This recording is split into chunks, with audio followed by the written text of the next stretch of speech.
దానికి తెలంగాణ అస్తిత్వ వేదిక ఎందుకు ఏర్పాటైందనే విషయం మీద కొంత ప్రకాష్ గారు పిటల్ రవీంద్ర గారు చెప్పే ప్రయత్నం చేసిండ్రు. అయితే నేను ఇక్కడ రెండు మూడు విషయాలు చెప్పదలుచుకున్నాను.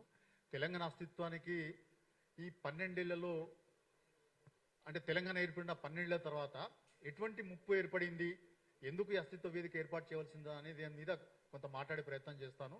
మీరు చూడండి, మనం 14 ఏళ్ల పాటు పోరాటం చేసి తెలంగాణ సాధించుకున్న తర్వాత మనం ఆశించినాం ఇక తెలంగాణలో వలసవాదం అంతమైపోతుంది, సాంస్కృతిక ఆధిపత్యం తొలగిపోతుంది అనే భావనతో ఉన్నాం. కానీ 12 ఏళ్ల తర్వాత మళ్ళీ ఇప్పుడు చూస్తే మన మీద ఇంకా వలసవాదం ఇంకా మన మీద పనిచేస్తున్నట్టుగా, సాంస్కృతిక వలసవాదం ఇంకా మన మీద ఆధిపత్యం చెలాయిస్తున్నట్టుగా మనకు అర్థమవుతూ వస్తున్నది. ఉదాహరణకి చూసినప్పుడు ప్రకాష్ గారు చెప్పినట్టు చంద్రబాబు నాయుడు కానీ అటు ఆంధ్ర నాయకులు కానీ మనం ఇది ఎటువంటి దుర్భాషలు ఆడుతున్నారంటే చాలా మనకు కలత చెందే విధంగా మన మీద వాళ్ళు మన అస్తిత్వం మీద వ్యాఖ్యానాలు చేస్తూ వస్తున్న సంగతి మనం చూస్తున్నాం.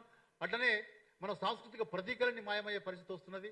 రవీంద్ర భారతి మన సాంస్కృతిక కేంద్రం, తెలంగాణ సాంస్కృతిక కేంద్రం, అక్కడ ఎవరున్న విగ్రహాలు ఉంటే మన తెలంగాణ సాంస్కృతిక వైతాళికుల విగ్రహాలు ఉండాలి.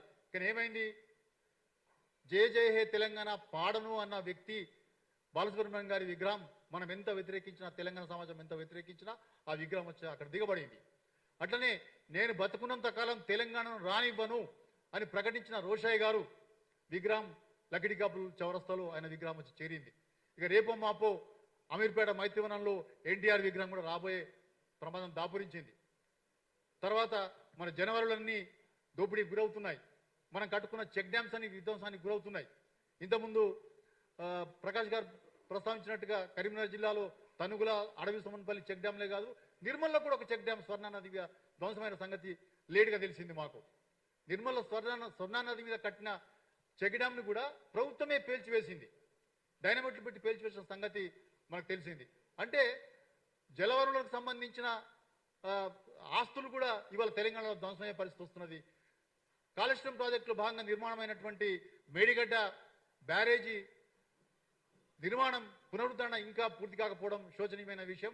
ఎందుకంటే ఎన్డీఎస్ఏ తన తుది రిపోర్ట్ని ఇచ్చి 1.5 సంవత్సరాలు గడిచిన పోయినా కూడా ఇవాళ ప్రభుత్వం దాన్ని రిపేర్ చేయడానికి కాలయాపన చేస్తూ వస్తున్నది. ఇంకా పరీక్షల పేరు మీద కాలయాపన చేస్తున్నారు తప్పితే ఆ పునరుద్ధరణ పనులు జరగడం లేదు.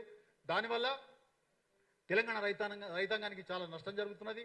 ముఖ్యంగా రబీ సీజన్ పంట కాలానికి అక్కడి నుంచి నీళ్లు ఎత్తుకొని మనం ఆయకట్టుకు నీళ్ళు ఇచ్చే పరిస్థితి